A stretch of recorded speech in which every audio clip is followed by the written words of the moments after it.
Bueno, bienvenidos a esta nueva edición del canal donde lo que vamos a tratar es un top de recursos para sacar adelante el estancamiento de tus hombros.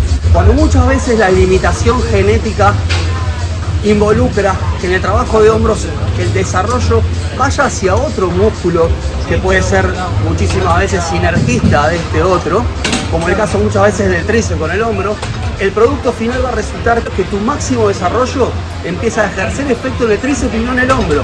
De esa manera tenés que buscar la alternativa de poder lograr un estímulo mucho más efectivo a tus deltoides, no agotando en primera medida justamente al tríceps, sino al hombro. Te voy a dar ejercicios combinados donde el secreto es preagotar al hombro para que el ejercicio multiarticular no sea el tríceps el que se lleva el mayor rédito de este músculo. Lo primero que vamos a hacer es una de las combinaciones que va sí o sí a obligarte a no involucrar al tríceps en esto. Al ejercicio multiarticular, que es el segundo, se le va a anteponer un ejercicio sí o sí aislado. Y de ninguno de los dos va a ser parte clave el tríceps como fundamento del ejercicio multiarticular. ¿Qué quiere decir? Vamos a empezar a hacer justamente un vuelo frontal. El vuelo frontal es un ejercicio justamente aislado donde lo que vamos a trabajar es el hombro anterior. El ejercicio multiarticular que le precede sin descanso es un remo al mentón. No va a tener al tríceps como un protagonista a esto, ¿ok? Entonces de esta manera vamos a obligar sí o sí que la rutina arranque con un preagotamiento de hombro sí o sí concentrado. Mirá.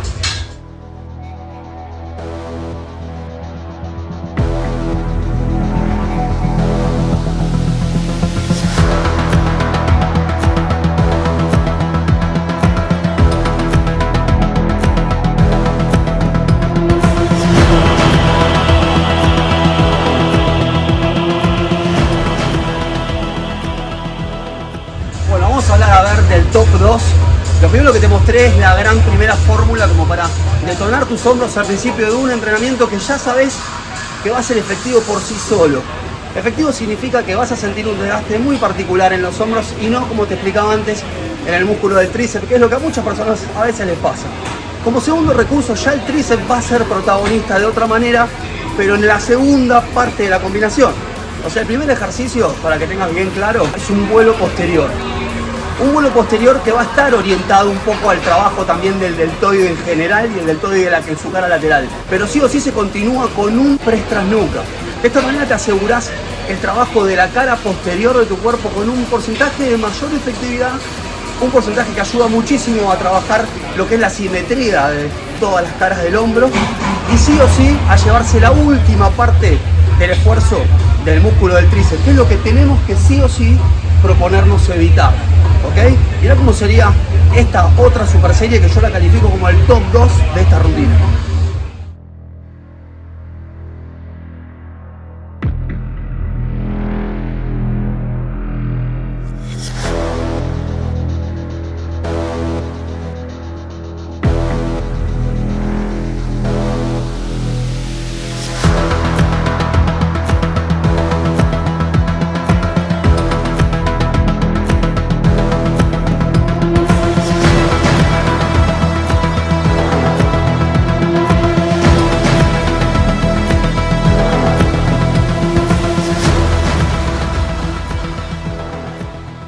Tercera combinación, que yo le digo quizás la más importante a la hora de poder atacar tus deltoides. Si a vos te hablan de un ejercicio realmente importante a la hora de trabajar el hombro en función multiarticular, sí o sí vas a pensar en el press militar. El press militar, si bien es hiper abarcativo al deltoide en general, lo que tenés que saber es que es un ejercicio de esos que justamente, como antes decía, a muchas personas le provoca localizar el esfuerzo más en el tríceps que en el hombro.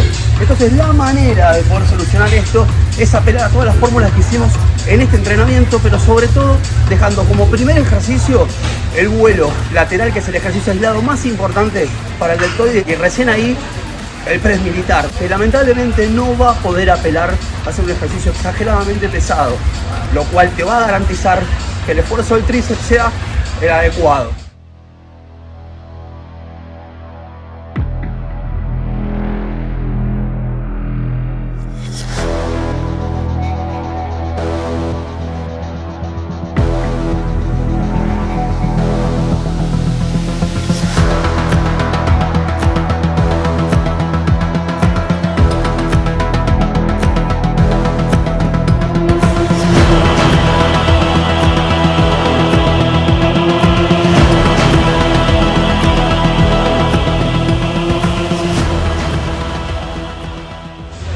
Chicos, llegó una parte al canal que es una de las secciones que más me estaban pidiendo y que me pareció oportuno ir recopilando preguntas por Instagram que voy una por una intentando disipar paso a paso. La primera pregunta que tengo acá, a ver, me está preguntando justamente qué es más importante, si trabajar en frecuencia 2 o frecuencia 1. Cabe aclarar que frecuencia 1 es tocar un músculo por día y frecuencia 2 es combinar dos músculos el mismo día.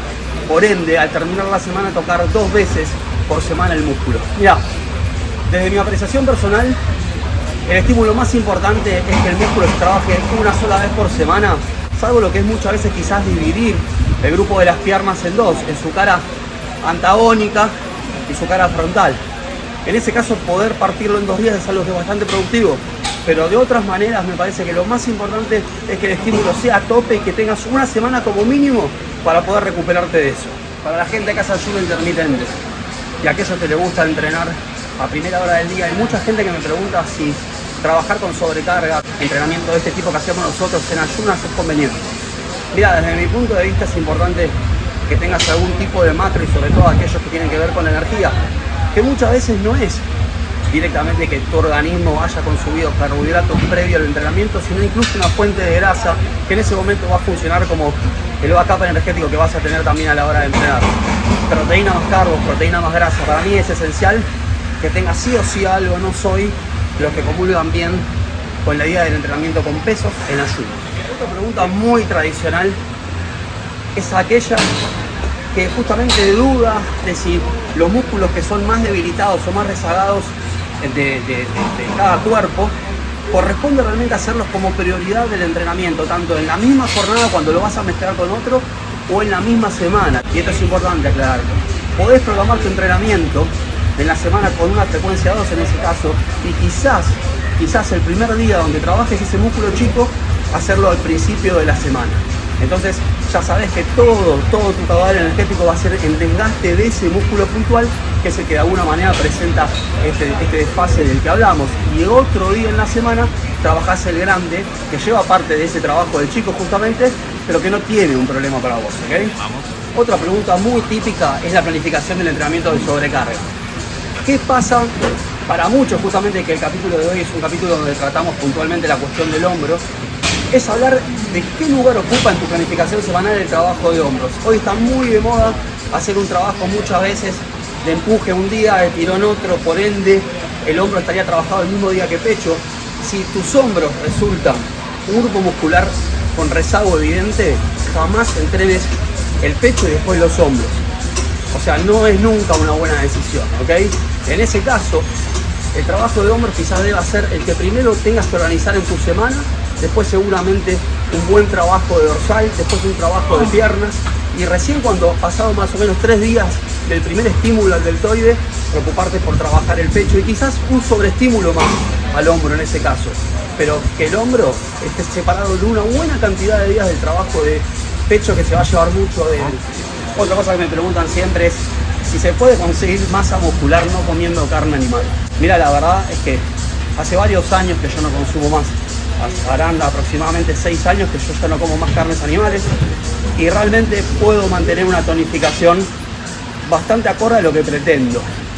Está bien y no es menor decir que en mi caso, lo que no es abarcativo, yo ya conseguí una masa muscular en un momento de mi vida consumiendo carne animal, ¿ok? Pero te puedo asegurar que vi en alumnos míos durante una buena cantidad de tiempo un desarrollo muscular que es para muchas personas completamente inesperado, sin consumir ningún tipo de carne animal, y para muchas personas inclusive sin consumir nada que tenga que ver con animales. Esto hablamos de derivados como huevos o lácteos, incluso los vi en esos casos y puedo garantizar que es así, ¿eh? Algo que preguntan muy seguido es si, por ejemplo, vos sos una persona que no consumís carne animal, al ser vegetariano o mismo al ser vegano, si el uso de suplementación natural es realmente necesario. Una buena nutrición de una persona vegana o vegetariana es esencial el consumo de suplementación natural. ¿Qué me refiero con esto? Una buena proporción de aminos encadenados, consumir de 12, proteína vegetal es esencial porque te aseguras que tu cantidad de absorción proteica va a ser más efectiva. No nos olvidemos que si sos justamente vegano, todo tipo de comidas que tengan proteína vegetal van a tener un gran índice de cargos y su mayor caudal de proteína va a ser, comparado al macro de los carbos, siempre menor. En ese caso, el uso de proteína, sea de soja, de arveja, es realmente importante, ¿ok? Lo que es creatina y glutamina siempre se vuelve una suplementación demasiado importante, y para aquellos que no se vuelven demasiado ortodoxos, los veganos no podrían, pero HMB me parece que también es bastante piola en ese caso. Bueno, gracias por haberme acompañado en una emisión más de este canal, que poco a poco la idea es que vaya creciendo. Ya vamos a cumplir casi 2 años dando vueltas con videos que mal están llegando y que tienen una devolución de ustedes que me resulta muy interesante y que me enriquece a mí también a la hora de hacer esto. Prepárate, porque lo que viene en el canal también es la contribución de muchos atletas en esta temporada. Espero que te guste, espero que te pueda dejar algo positivo, que es siempre la gran idea de todo esto. Vamos.